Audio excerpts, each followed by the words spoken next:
Bismillahirrahmanirrahim. Assalamualaikum warahmatullahi wabarakatuh.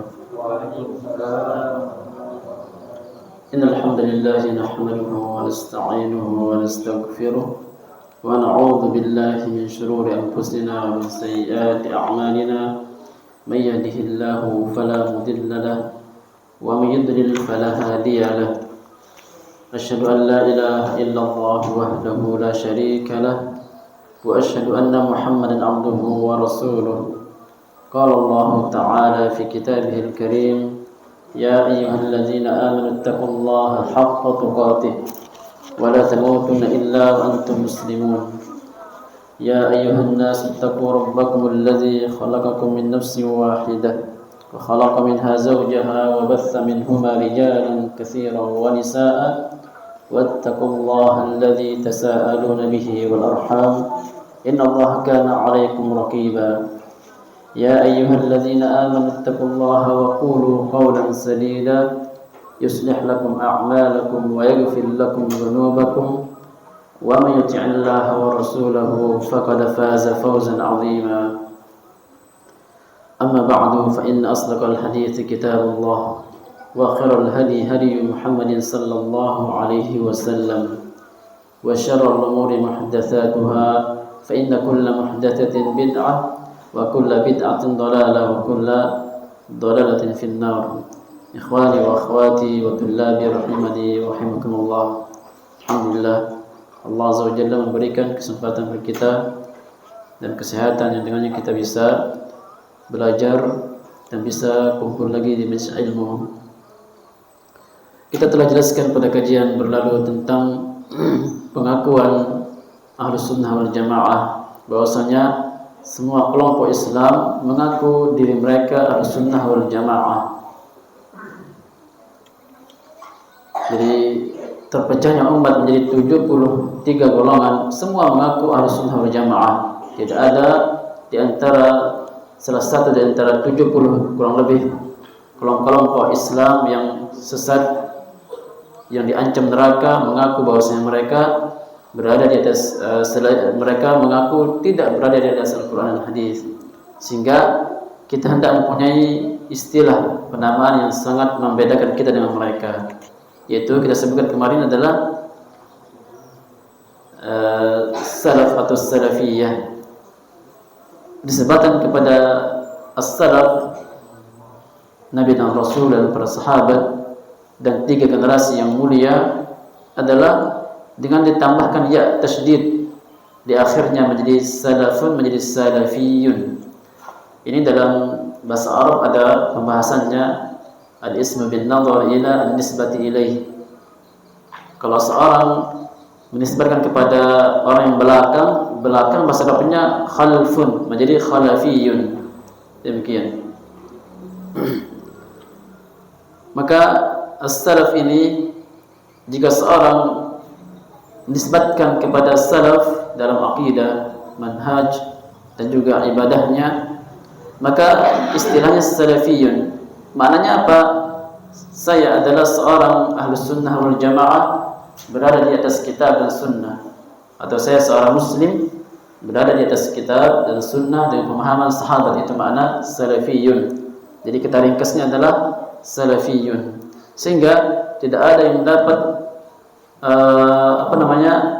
membuat pengakuan terhadap salaf ini melainkan akidahnya, amalannya akan membuktikan apakah sesuai dengan pemahaman sahabat atau tidak.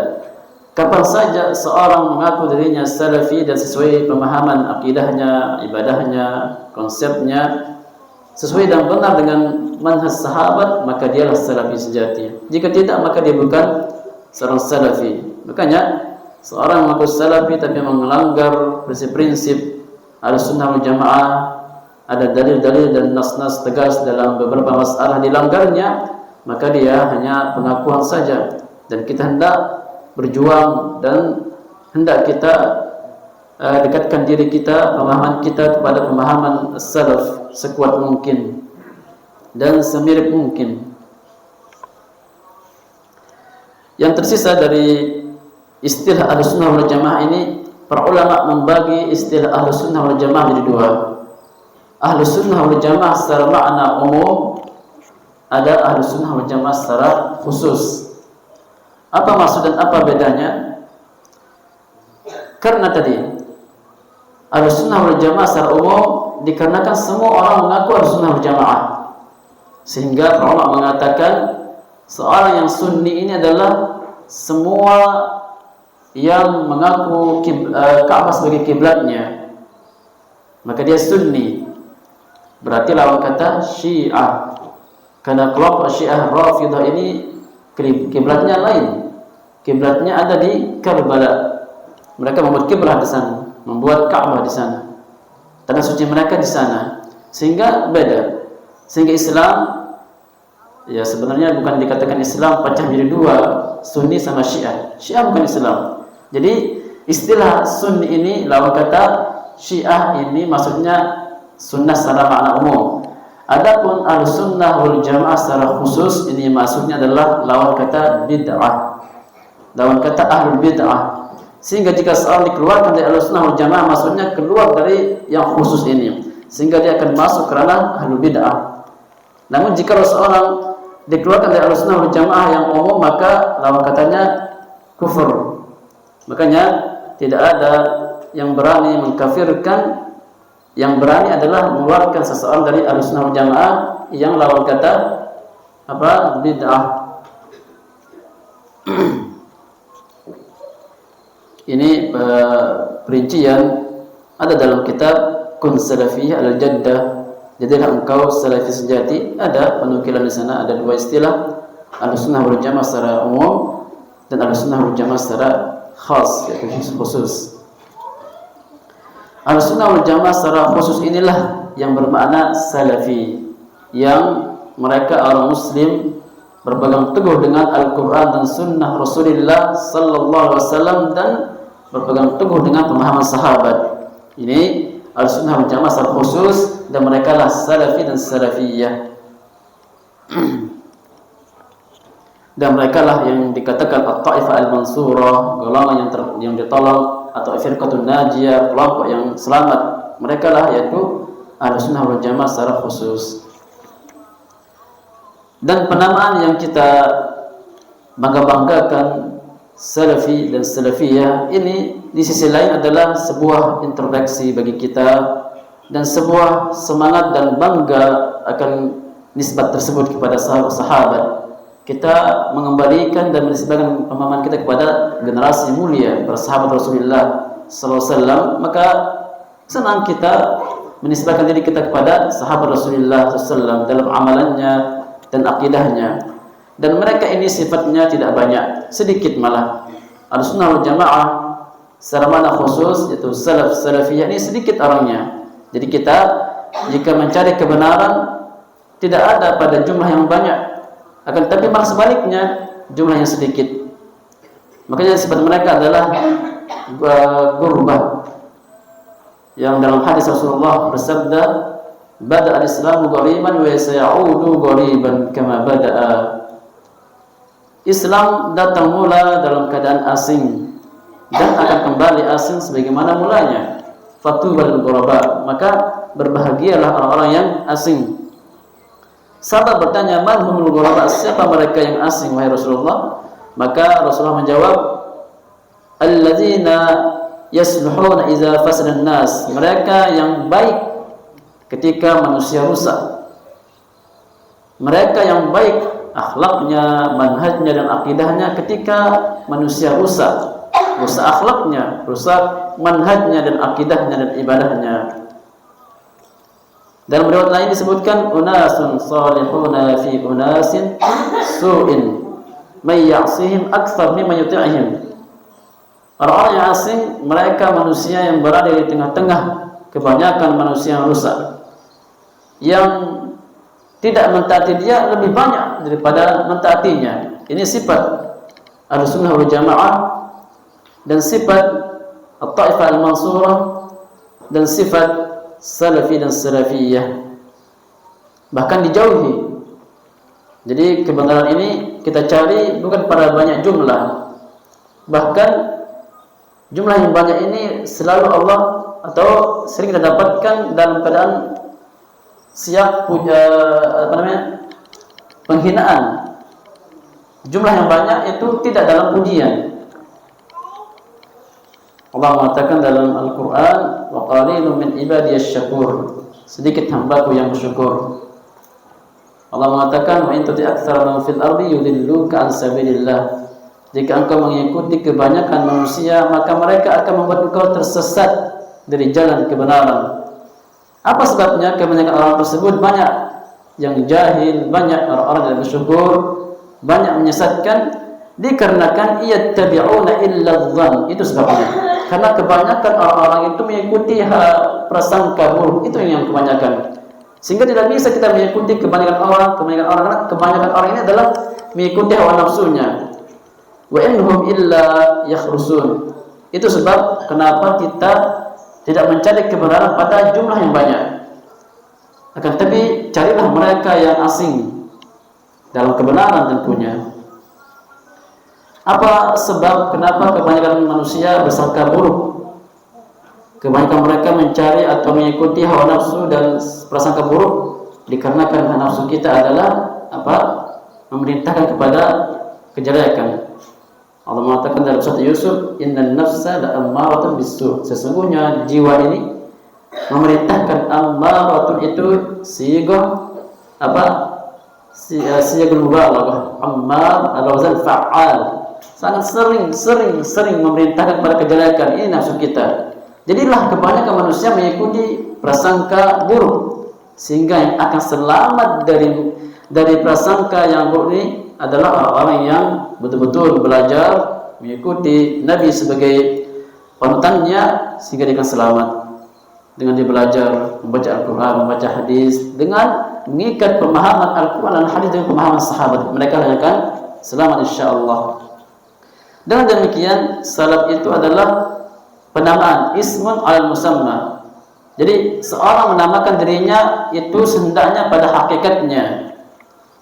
Dan demikian ketika kita menamakan diri kita salafi, maka kita itu artinya mengikuti jejak para salaf, para sahabat, tabi'in dan tabi'ut tabi'in, 3 generasi yang telah direkomendasikan oleh Nabi SAW akan kebagusan dan kemurnian Islam pada mereka. Khairun nasi qarni tsumma allazina yalunahum tsumma allazina yalunahum. Sebagai generasi adalah generasiku, kemudian setelah mereka, kemudian yang datang setelah mereka. Dan kelompok-kelompok yang menyimpang dari Ahlussunnah wal Jamaah secara khusus dan juga dari makna salaf ini adalah ada namanya, dan masing-masing mereka kembali kepada penamaan tersebut. Kelompok yang bernama Asy'ariyah dan Maturidiyah, mereka kembali penamaan mereka kepada Imam Abdul Hasan Al-Asy'ari, sehingga Asy'ari namanya. Ada kelompok namanya Mu'tazilah. Maka Mu'tazilah ini adalah pengikut Ahlul Kalam. Mereka pengikut Wasil bin Atha. Yang nama pimpinannya adalah Wasil bin Atha. Yang ketika itu dia datang kepada majlis Imam Hasan Al-Basri. Dia berpaling dari majlisnya Al-Imam Al-Hasan Al-Basri. Berpaling bahasa Arabnya ya'tazilu i'tizalan. Sehingga ya gambarannya adalah seperti sebuah majlis ramai, ada semua ulama, imam mengajarkan ilmu. Ternyata yang disampaikan imam, beberapa santri tidak setuju dengan apa yang disampaikan oleh gurunya, sehingga dia menganggap ini pemahaman yang menyimpang. Keluar dia, ada 10 orang, 15 orang keluar dari majlis itu. Keluar ini adalah bahasa Arabnya i'tazala, sehingga mereka dicap Mu'tazilah, orang yang berpaling dari majlis Imam Al-Hasan Al-Basri. Imam Al-Hasan Al-Basri ulama sunnah, ulama kibar pada zamannya. Ada 1-2 segelintir orang menyimpang keluar, maka mereka Mu'tazilah. Demikian. Penamaan mereka kembali kepada Wasil bin Atha yang menyimpang. Kelompok Jahmiyah ini juga kelompok bid'ah yang sangat ekstrim, sehingga Allah mengatakan al-gulat, orang-orang yang gulat.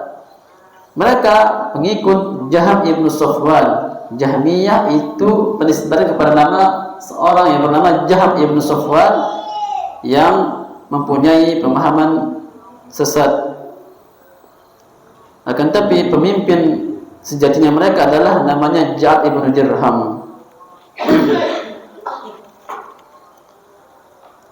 Berikutnya kelompok Khawarij. Kelompok Khawarij dikatakan Khawarij li'annahum kharaju bughatan, kharaju liqitali Ali bin Abi Thalib. Mereka dikatakan Khawarij, kelompoknya namanya Khawarij karena mereka keluar. Khawarij itu artinya keluar dari kata kharaja yakhruju khurujan, keluar. Kenapa? Karena mereka keluar untuk memerangi Ali. Ali sebagai khalifah, datang beberapa kelompok datang memerangi Ali. Yang datang inilah namanya kelompok sesat yang bahasa Arabnya Khawarij. Dalam bahasa kita orang yang keluar. Orang-orang yang keluar memerangi imam, kudeta. Yang keempat ada namanya Qadariyah. Qadariyah ini adalah orang-orang yang menafikan takdir. Jadi mereka menafikan takdir kepada hamba. Jadi mereka mengatakan bahwasanya Allah menciptakan takdirnya, adapun hamba maka dia sendiri yang menciptakan takdirnya. Qadariyah. Sejatinya tidak pantas dikatakan Qadariyah, karena mereka menafikan qadar. Tidak pantas sebenarnya. Namun ini penamaan yang sudah menjadi penisbatan kepada mereka. Makanya Qadariyah ini dikatakan oleh Rasulullah SAW dalam hadis Hasan, Al-Qadariyah majusu hadhil ummah. Orang Qadariyah ini adalah kelompok Qadariyah ini majusi umat Islam, umat ini. Majusi penyembah api dan penyembah api, mengatakan ada dua Tuhan, cahaya dan gelap. Cahaya menciptakan yang dia sinari, kegelapan dia akan menciptakan, melenyapkan yang tadinya terang jadi gelap, dilenyapkannya. Sehingga mereka menyembah api, karena api dapat menerangi hidup mereka, menyinari sekitar mereka, menciptakan apa yang terlihat oleh api tersebut. Disembahnya api. Qadariyah. Majusi. Qadariyah dikatakan majusi karena memang dia mengatakan Allah Tuhan, Rabb yang menciptakan takdirnya hamba, sedangkan Tuhan yang menciptakan diri dan takdirnya. Ini adalah sesat, bahaya. Semua takdir Allah yang menciptakannya, namun kenapa manusia bisa melaksanakan atau bisa melakukan sesuatu karena Allah berikan kehendak. Ini pembahasan takdir, ada soal dalam kitab Lum'atul I'tiqad, akan sampai pembahasannya. Kenapa kita dikatakan tidak menciptakan takdir kita? Karena kita diberikan ikhtiyar, masyiah. Makanya ada istilah masyiah kauniyah atau al-iradah kauniyah dan syar'iyyah. Ada kelompok yang bernama Al-Murji'ah, kelompok sesat, kelompok bid'ah juga. Kenapa dikatakan Murji'ah? Karena mereka mengakhirkan amal dari iman.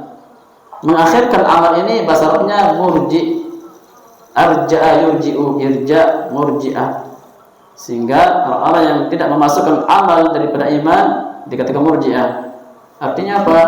Seorang amalannya jelek atau baik tidak ada pengaruhnya dengan imannya.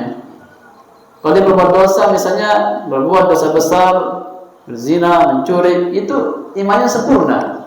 Dalam kelompok Murji'ah ini bahaya makanya. Sehingga mereka melakukan kebid'ahan, kesyirikan, mungkin dosa besar, tidak masalah, aman, merasa aman, imannya sempurna.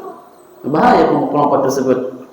Padahal dalam hadisnya Rasulullah mengatakan, la yazni zani hina yazni wa huwa mu'min. Tidaklah seorang yang sedang berzina sedang berzina dia mukmin. Tapi dia mukmin, tapi tidak beriman ketika berzinanya, artinya sedang kurang imannya.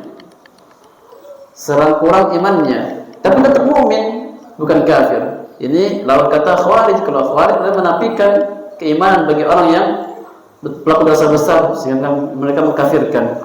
Murji'ah ini sebaliknya. Maka Ahlussunnah mengatakan mereka beriman akan tapi sedang kurang imannya ketika dia bermaksiat. Sehingga Murji'ah ini dikenal dengan tidak memasukkan amal perbuatan dosa daripada iman.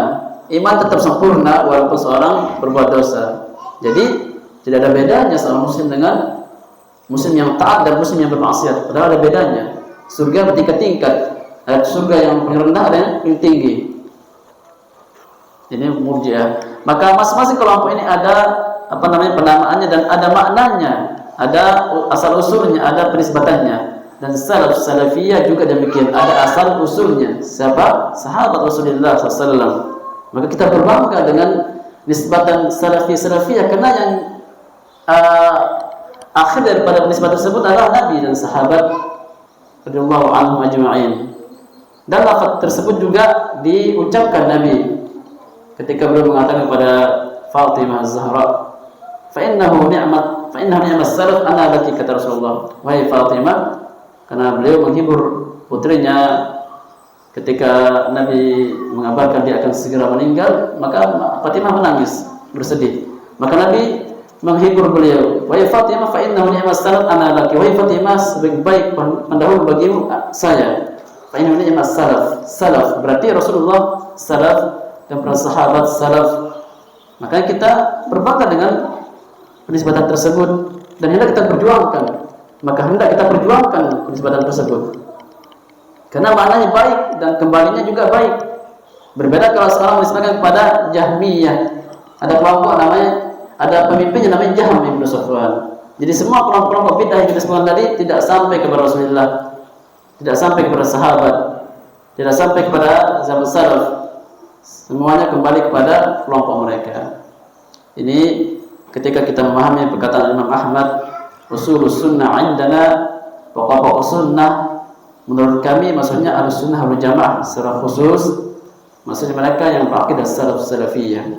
Kita baca pokok yang pertama, prinsip pertama yang ditulis oleh Imam Ahmad dalam kitabnya Ushulus Sunnah, at-tamassuku bima kana alaihi ashabu Rasulillah sallallahu alaihi wasallam wal iktida'u bihim. Ini pokok yang pertama, ini prinsip yang pertama. Apa itu?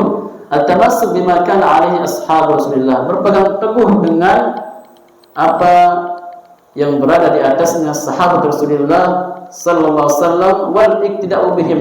Bukan hanya berpegang teguh akan tapi ikut mereka, ikuti mereka, demikian. Kenapa Imam Ahmad menulis nadanya seperti ini, berpegang teguh dengan apa yang para sahabat berada di atasnya? Kenapa tidak beliau mengatakan berpegang teguh dengan Al-Quran dan Hadis? Kenapa? Karena itu semua mengakuinya, semua mengakui hal tersebut. Kelompok bid'ah itu semua mengakui bahwasanya kami akan berpegang teguh dengan kitab dan sunnah. Namun beliau mengatakan di sini adalah at-tamassuk bima kana ali ashabu Rasulillah, berpegang teguh dengan pemahaman sahabat Rasulullah sallallahu alaihi wasallam dan mengikuti mereka. Bima kana ali ashabu, dengan apa-apa yang di atasnya sahabat. Ini masuk dalam perkataannya juga, akidahnya, manhajnya, ibadahnya, dan juga masuk akhlaknya. Makanya kadang kalau berbicara masalah salaf, mari kita baca sirah salaf, luar biasa. Kita mungkin bisalah kita pelajari akidah mereka seperti apa. Allah di atas arsy, Allah punya tangan dan seterusnya. Tidak boleh mencaci maki sahabat. Tidak boleh menyebut kejelekan pemimpin di depan orang banyak. Ini mungkin bisa dipelajari. Tapi ada hal-hal yang tidak bisa kita pelajari, tidak bisa kita amalkan juga, yaitu zuhudnya sahabat, takwanya sahabat, tidak bisa kita ikuti. Takwanya sahabat susah diikuti. Itu sebabnya kita beda pahalanya. Sahabat berinfak 1 mud beras dengan kita berinfak 1 gunung emas, beda. Bahkan tidak bisa sampai pahala sahabat. Karena iman sahabat yang sangat kuat, zuhudnya mereka. Kita sekarang seperti apa? Kita akan zuhud sekarang, sedangkan kiri kanan kita banyak dunia, banyak kemewahan. Zaman sahabat dulu itulah mulianya mereka, dengan tidak ada kelengkapan hidup dengan kurma dan air, hidup mereka, beribadah mereka, sibuk dengan ibadahnya. Kita susahnya kita akan hidup dengan kurma dan air, susah sekali.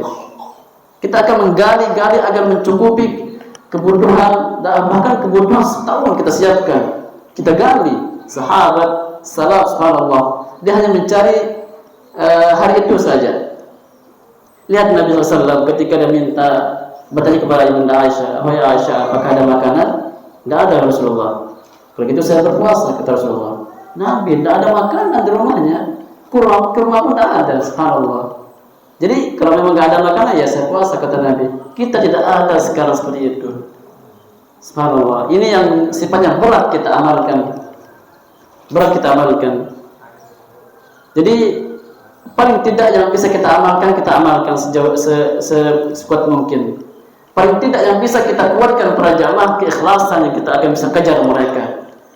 Keikhlasan, karena jumlah amal kita tidak sebanding dengan mereka. Tidak bisa kita, Abu Bakar berinfak ratusan kuda ketika ada panggilan jihad, ratusan kuda diinfakkan sukarela, tidak ada syarat. Para sahabat yang lain, Abdurrahman bin Auf dan Umar, semua menginfakkan hartanya ketika ada jihad. Kita mungkin gambarannya mobil kita lah, diinfakkan ratusan mobil, diinfakkan luar biasa. Tidak bisa kita kejar, subhanallah. Makanya kita yang perlu kita pelajari, kuatkan niat ketika beramal ini. Sedikit apapun kita infakkan atau berikan kepada orang lain, pasang niat, Allah yang melihat ini. Kita sekarang, subhanallah, memberikan pemberian kepada orang lain, dokumentasi dan segala macam, sehingga kita hanyut di sana. Maka niat ini berat bagi kita sekarang, karena banyak pengaruh dan banyak hal yang akan menghapusnya. Maka insya Allah dengan niat ini kita akan bisa berjuang mempertahankan amalan kita. Lihat Ibnu Umar, dia berinfak kepada sang pengemis sedang datang, dikasih 1 dirham. Dia berharap 1 dirham tersebut diterima oleh Allah, dia masuk surga dengan 1 dirham tersebut. Itu amalan salaf yang sifatnya sangat sangat takut jika amalannya tertolak, jika ikhlasnya tidak ikhlas dalam ibadah atau dalam mengamalkan agama Allah Azza wa Jalla. Maka ini yang bisa kita lakukan, mempelajari akidah para salaf, mengamalkannya, berdakwah juga, mendakwahkan akidah tersebut.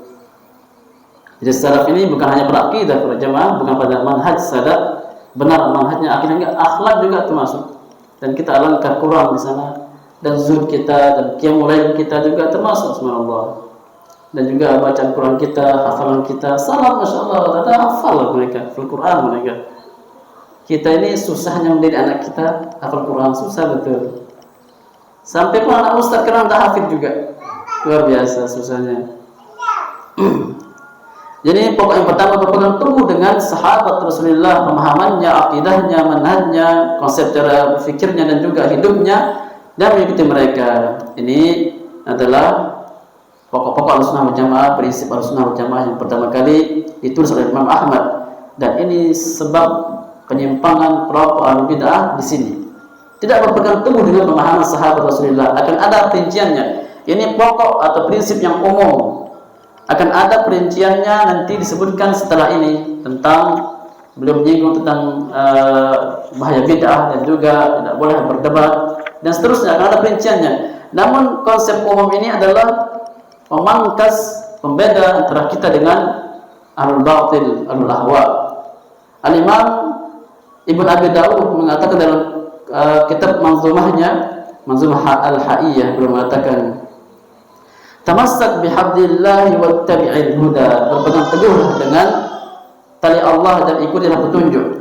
Wala taku bid'iyan la'allaka tuflihu, jangan engkau menjadi ahli bid'ah supaya engkau dapat selamat dan beruntung. Wadin bi kitabillahi was sunnanil lati, beragamalah dengan berpegang teguh dengan Al-Qur'an dan sunnah allati atat an Rasulillah tanju wa tarbahu, yang datang dari Rasulullah SAW. Ini pokok prinsip Ahlussunnah wal Jamaah itu oleh Imam Ahmad, dan beliau bukan sendirian. Banyak ulama yang menulis juga akidah ini atau prinsip ini. Tadi Imam Ibn Abi Dawud menyebutkan dalam kitab manzumahnya. Termasuk Imam Al-Barbahari dalam kitabnya Syarh Sunnah, beliau mengatakan wal asas alladzi bainana atau bayanna alaihi al-jamaah hum ashabu Muhammad SAW. Pokok fondasi yang berada di atasnya al-jamaah, mereka adalah ashabu Rasulullah sallallahu alaihi wasallam. Wa hum ahlus sunnah wal jamaah, dan mereka yang mengikuti pemahaman sahabat, mereka ahlus sunnah wal jamaah. Faman lam ya'khudh anhum faqad dhalla wa btada'a, maka barang siapa yang tidak mengambil pemahaman sahabat, maka mereka akan tersesat, wa btada'a, dan akan jatuh dalam kebid'ahan. Ketika kebenaran tidak diambil, maka dia akan membuat kebedaan dan kesesatan. Wa kullu bid'atin dhalalah, dan setiap bid'ah adalah sesat. Wa dhalalu wa ahluhu finnar, dan kesesatan dan pelaku pemilik kesesatan juga di neraka, kata Imam Al-Barbahari dalam kitabnya Syarh Sunnah. Dan juga Syekhul Islam Ibnu Taimiyah dalam fatwanya menyebut juga konsep atau prinsip yang ditulis oleh Imam Ahmad ini. Beliau mengatakan min tariqi ahli sunnah wal jamaah, dan di antara manhaj dan jalan ahli sunnah wal jamaah ittiba'u athari Rasulillah batinan wa zahira, mengikuti athar, mengikuti pemahaman Rasulullah sallallahu alaihi wasallam, mengikuti sunnah Rasulullah sallallahu alaihi wasallam batinan wa zahira, itu secara batin dan secara lahir dan batin. Wattiba'u sabilis sabiqin al-awwalin, ini syahidnya, dan mengikuti jalannya orang-orang yang terdahulu masuk Islam, minal muhajirin wal ansar, dari kalangan muhajirin dan ansar, para sahabat maksudnya. Wattiba'u wasiyati Rasulillah sallallahu alaihi wasallam, dan mengikuti mengamalkan wasiat Rasulullah sallallahu alaihi wasallam, mengambil wasiat Rasulullah. Qala alaikum bisunnati wa sunnatil khulafa'ir rasyidin al-mahdiyyin min ba'di, wajib atas kalian berpegang teguh dengan sunnahku dan sunnah para al-khulafa ar-rasyidin yang telah mendapat petunjuk, Abu Bakar, Umar, Utsman dan Ali. Tamassaku biha, pegang teguhlah sunnah mereka, pemahaman mereka, manhaj mereka, akidah mereka. Wa'addu 'alaiha bin nawajiz, dan gigitlah sunnah mereka, sunnah Nabi dan para sahabat ini dengan gigi gerham. Wa iyyakum wa muhdatsatil umur, dan hati-hatilah kalian dari perkara baru. Fa inna kulla muhdatsatin bid'ah, karena setiap perkara baru adalah bid'ah. Wa kulla bid'atin dhalalah, dan setiap bid'ah adalah sesat. Syekhul Islam Ibnu Taimiyah mengatakan lagi, wa ya'lamuna anna asdaqal kalami kalamullah, dan mereka mengetahui sebab mereka Ahlus Sunnah wal Jamaah, mereka mengetahui bahwasanya sebaik-baik perkataan adalah perkataan Allah Azza wa Jalla. Wa khairul hadi hadi Muhammad sallallahu alaihi wasallam, dan sebaik-baik petunjuk adalah petunjuk Nabi Muhammad sallallahu alaihi wasallam. Wa yu'thiruna kalam Allah ala kalam ghairihi min kalam asnafin nas, dan mereka mendahului, mengedepankan perkataan Allah di atas perkataan para manusia. Wa yuqaddimuna hadiya Muhammadin sallallahu alaihi wasallam ala hadiyi kulli ahad, dan mereka mengedepankan, mengutamakan petunjuk Nabi Muhammad sallallahu alaihi wasallam di atas petunjuk setiap orang. Wa bihadza summu ahlul kitab was sunnah, oleh karena inilah mereka dikatakan ahlus sunnah wal jamaah, ahlul kitab was sunnah. Ini perkataan Syekhul Islam Ibnu Taimiyah, di mana mereka menyebutkan wajibnya kita berpegang teguh kepada Alkitab dan Sunnah dan pemahaman sahabat Rasulullah sallallahu alaihi wasallam. Dan beliau dan para ulama menuliskan kaidah ini selalu mereka menggandengkan dengan bid'ah. Itu artinya barang siapa yang tidak mengambil berpegang teguh dengan pemahaman sahabat, maka dia akan pasti jatuh dalam kebid'ahan. Jadi dari penukilan Al-Barbahari juga demikian, berpegang teguh dengan pemahaman sahabat dan hati-hatilah dari perkara bid'ah. Dan penukilan Ibn Abi Dawud juga demikian. Dan juga Syekhul Islam Ibnu Taimiyah, beliau mengatakan bahwasanya berpegang teguh dengan pemahaman sahabat as-sabiqin al-awwalin, para sahabat yang dahulu masuk Islam dari kalangan muhajirin dan ansar. Dan barang siapa yang tidak berpegang teguh dengan pemahaman mereka, maka akan jatuh dalam kebid'ahan. Ini pokok yang pertama, prinsip yang pertama yang insyaallah kita mudah menghafalnya, yaitu beliau mengatakan at-tamassuk bima kana alaihi ashabu Rasulillah, berpegang teguh dengan pemahaman sahabat Rasulullah sallallahu alaihi wasallam, wal iktida'u bihim, dan juga mengikuti mereka. Ini makna secara umum kaidah ini atau prinsip yang pertama kali dibahas oleh Imam Ahmad. Insyaallah kita akan sampaikan pada kajian mendatang tentang dalil kaidah ini. Jadi ada dalilnya, Al-Quran, hadis dan ijma', ada dalilnya kaidah yang Imam Ahmad tuliskan. Jadi bukan mereka buat kaidah lalu tidak ada dalilnya, kan, tapi ada dalilnya. Insyaallah kita akan sampaikan pada kajian berikutnya. Aqulu qouli hadza wa astaghfirullah li wa lakum wa li sa'iril muslimin min kulli dhanbin innahu huwal ghafurur rahim. Wassalamu alaikum warahmatullahi wabarakatuh.